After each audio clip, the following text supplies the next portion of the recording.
시황맨의 주식 이야기 10월 26일 방송 시작하겠습니다.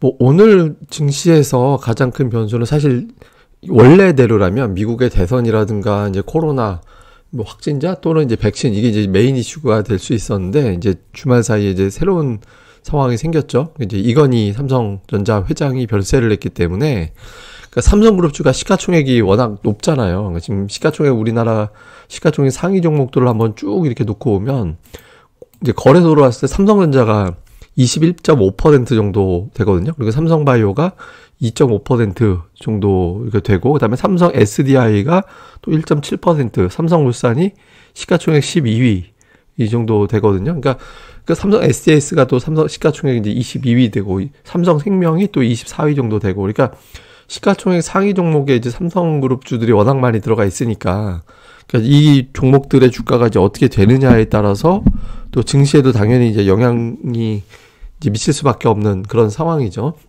근데 이제 보통 사실 어떤 사람이 별세를 했는데 거기에 대해서 뭐 주가 이야기하는 게 되게 이제 민망하긴 하지만 이제 우리가 이제 주식시장에 워낙 이런 거는 좀 체크를 좀 해보긴 해야 되니까 이게 원래 이제 결례긴 하지만 어쨌든 이제 이야기를 좀 해보면 그러니까 통상적으로 그룹 회장이 별세했다라는 소식이 나오면 관련주는 대체로 좀 올라가는 그런 경향이 있어요. 예를 들어서 이제 2014년도 이건희 회장이 심근경색 발생했을 때가 이제 주말이었거든요. 4월 11일. 근데 그날에 증시가 안 열렸고 그 다음날 삼성전자 주가가 3.97% 올라갔어요. 그리고 2016년 6월 30일에 그때 이제 별세설이 돌았었거든요. 그때 삼성전자가 또 2.8% 이상 올라갔고 그 다음에 2.08% 올라갔고 2018년도 5월 20일에 이때는 좀 예외였습니다. 그러니까 구본무 LG 회장이 별세하셨을 때 당시 LG는 지주회사 LG는 조금 빠졌어요. 1% 정도. 그다음에 2019년도 4월 8일 조양호 한진 회장 별세했을 때는 한진칼의 주가가 20.6%나 올라갔었고요.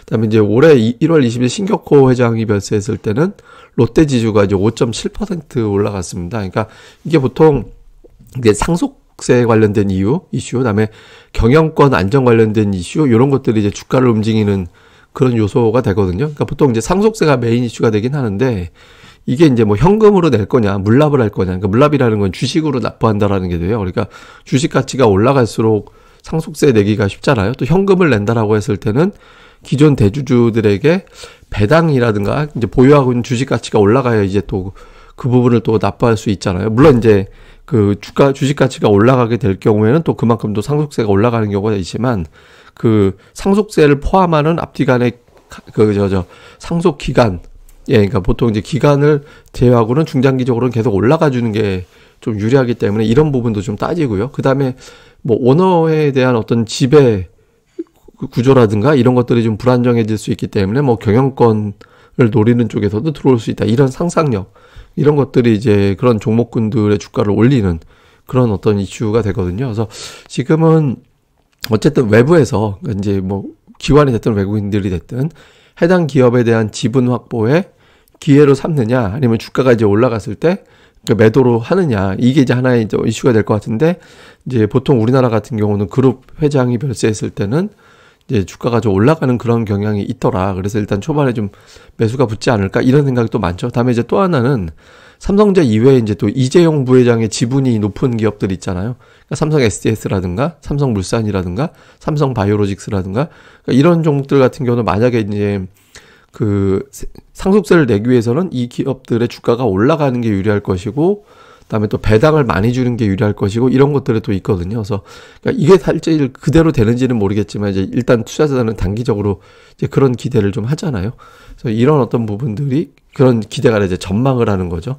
그러니까 그런 어떤 전망이 나왔을 때 주가가 이제 움직임이 나오게 될 것이고 그 움직임에 대해서 최근에 이제 외국인 투자자들의 움직임이 되게 소극적이었거든요. 증시에서. 근데 이게 이제 어떤 매도로 올라갔을 때 매도를 해야지 이런 쪽으로 작동을 할지 아니면 이제 매수를 해야겠구나 이렇게 해서 이제 그쪽으로 작동을 하게 될지 이 부분은 되게 중요한 어떤 변수가 될 것 같아서 오늘 이제 삼성그룹주 특히 좀 잘 봐야 될 것 같습니다. 그래서 만약에 삼성전자하고 삼성그룹주 전체가 올라가게 된다면 지수가 더 이제 강하게 올라가는 그런 어떤 계기가 될 수도 있잖아요. 물론 이제 삼성그룹주는 올라가고 나머지 종목은 좀 부진한 상황이 될 수도 있겠지만 근데 어쨌든 이제 이 흐름에서 외국인들이 이걸 주도를 하느냐, 아니면은 뭐, 올라가면 팔려고 했는데 기회네라고 해서 이제 이걸 갖다 물량을 던지느냐.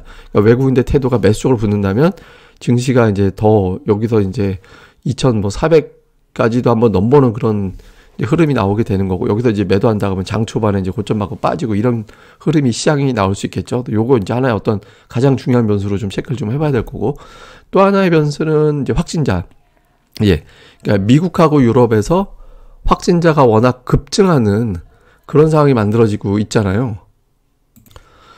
미국에서 확진자가 하루에 8만 명 나오고, 유럽에서도 지금 이제 급증하고 있잖아요. 그러니까 이게 지금 사실은 되게 부담스러운 재료긴 하거든요. 이게 이제 유럽에서는 일부 국가 지금 봉쇄 조치 진행되기도 하고 있고, 근데 아직 뭐 대대적으로 이제 번지고 있진 않지만, 이게 이제 워낙 절대적인 수치 자체가 이제 늘어나게 되면 이게 이제 부담이 될 수 있잖아요. 근데 이게 또 하필이면 또 주말에 치료제하고 백신 뉴스가 또 나와버렸잖아요. 이게 또 이제 치료제하고 이제 백신 뉴스가 나오면서 연내 잘하면 2개 정도, 그러니까 내년도 1분기까지는 잘하면 한 3, 4개 정도까지 백신이 실제로 접종이 될 수 있는 그런 상황으로 또 가고 있거든요. 그래서 이런 부분들이 그러니까 봉쇄에 대한 어떤 움직임을 어느 정도 커버해 줄 수 있을 거죠. 그러니까 주말에 보면 미국의 하루에 확진자가 막 8만 명 나오고 유럽 국가들이 막 하루에 4만 명 나오는 나라들이 속출하고 그럼에도 불구하고, 뭐 물론 이제 안 그런 나라들도 있지만, 예를 들어서 주말에 이제 분데스리가 축구 보시면 관중이 되게 많아요. 다음에 지금 미국에서도 지금 월드 시리즈 열리고 있잖아요. 근데 거기서도 지금 관중석이 이제 뭐 제한적인 입장시키긴 합니다만 되게 많이 있거든요. 이게 사실 예전 같으면 코로나 초기에는 이 정도 수치가 나오면 도저히 사람 입장시키고 이거 할 수가 없는 건데 지금 그런 게 나오고 있거든요. 그러니까 이제 경제 봉쇄로는 아직은 움직임이 나오고 있지는 않는 거예요.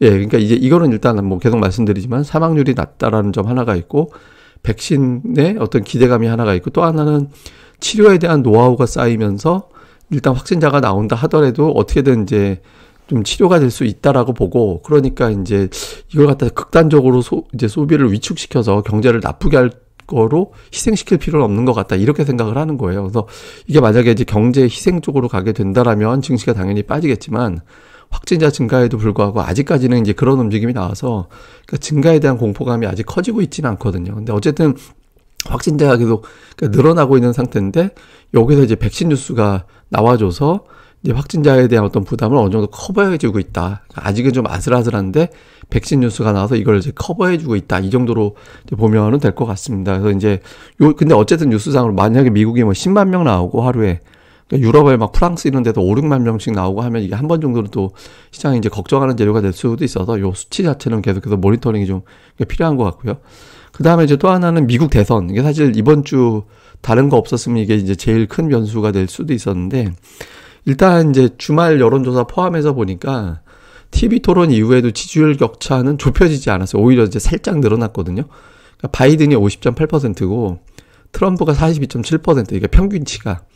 예, 최근 여론조사의 평균치가 저 정도였거든요. 그러니까 TV 토론 전에 7.9%포인트 차이가 났었는데 지금 8.1%포인트로 오히려 차이가 살짝 더 벌어졌어요. 그러니까 지금 이제 트럼프가 뒤집기는 어려울 것 같다, 지금은.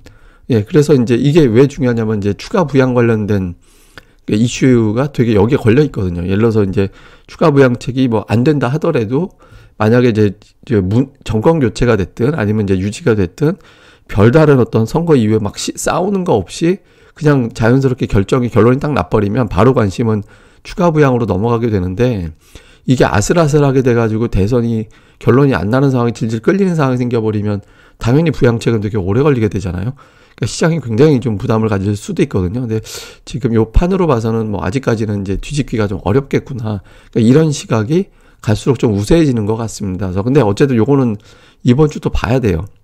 이번 주 내내 여론조사 또 나오는 내용들 또 보면서 이제 봐야 되기 때문에 제가 요 내용은 매일매일 평균치를 계속해서 이제 전달해 드리도록 하겠습니다. 그 다음에 이제 그 업종 종목군들로 봤을 때는 오늘 삼성그룹주 제일 중요하다라고 말씀을 드렸고, 그 다음에 또 하나는 이제 지난주에 강세 보였던 종목군들이 배당, 그러니까 저 PBR주들, 뭐 그러니까 미국에서도 최근 들어서 보면 금융주가 괜찮은 흐름들이 나오고 있거든요. 왜냐면 이제 10년물 국채금리가 계속 올라가고 있기 때문에 그러니까 미국에서 대규모 자금을 투입한다, 쓴다, 이런 어떤 내용들이 나오니까 이제 금리가 올라가게 되고, 금리 올라가면서 은행주들 유리해지면서 이제 이런 종목도 올라가고, 그러니까 그러면서 이제 동시에 또 저 PBR주들 막 이런 것들 PBR 한 0.5배 이하 정도 되는 기업들의 주가가 막 올라갔거든요. 그래서 막 보험, 증권, 은행 이런 것들, 그다음에 이제 화학이라든가 철강주들도 PBR이 좀 되게 낮은 종목들이거든요. 근데 요게 이제 이번 주에도 계속해서 이어질지, 근데 요게 이제 외국인들한테 달려 있다라고 봐야 됩니다. 그러니까 외국인들이 소극적인 대응을 할 때는 기관들 매수 국면이 되는 거고, 기관들 매수 국면에서는 기관들이 지금 펀드 환매라든가 뭐 매도 때문에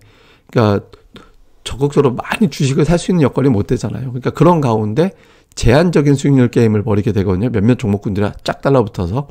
금융투자는 뭐 매수 우위를 보이겠지만 그 외 기관들은, 그러니까 그렇게 된다면 지난주 올라갔던 종목들하고 좀 유사하게 가게 될 가능성이 있고, 근데 이제 그게 뭐 물론 이제 이러다가 또 삼성그룹주로 또 갑자기 확 갈 수도 있습니다. 그러니까 기관들의 움직임 주목해 봐야 되는 거고, 근데 만약에 이제 외국인들이 적극적인 매수로 붙어준다면 그러면 이제 전차 군단의 상승 시도가 나올 가능성이 있거든요. 그래서 외국인 투자, 그러니까 적극적인 매수의 기준은 뭐냐면 순매수로 2천억 원 이상의 매일 순매수를 일주일 내내 하는 거.